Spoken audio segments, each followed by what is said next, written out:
Hi everyone, my name is Jolien Thomas and I'm an assistant professor of religious studies at the University of Pennsylvania. I'm making this short video to introduce you to my fall 2020 course, Asian Religions in the Global Imagination.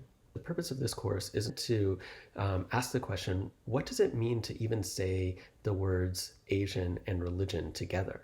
How did we come to think of things this way? Well, there's a long history here, and the part of the purpose of this course is to unpack that history. In other words, we need to look at the ways that the category religion came to be universalized and applied beyond the boundaries of Europe into traditions and practices in other parts of the globe. And then we also need to look at the construction of the category of Asia to see how certain things get treated as being Asian and others as not. And one of the basic premises of the course is that, and this gets a little bit meta, but it's that the academic study of religion and the academic study of Asia came into being at about the same time. And both of those were byproducts of imperial encounters between mostly European and sometimes North American communities and communities in East and South and Southeast Asia.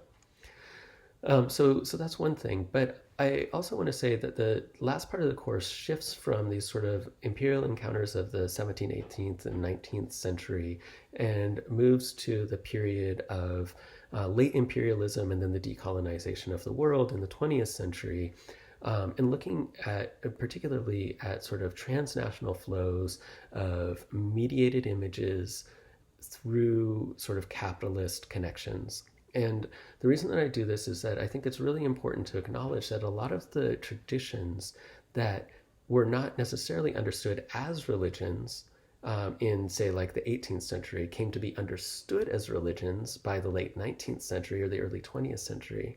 And then by the late 20th century, many of them ended up transcending the category of religion or bypassing the category of religion to be recoded as spirituality or other types of things.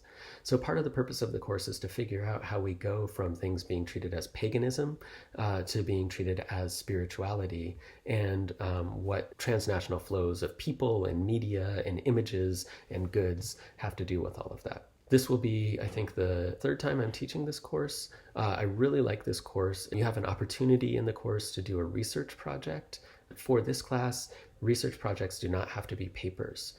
They can be things like podcasts, videos, and so forth. And I have certainly had students do those sorts of things. I even had in fall 2019 a student who wrote a creative short story. There's tons of opportunity to be creative in this class. If you have questions about it, I encourage you to check out the student reviews on Penn Course Search and just to give the course a shot.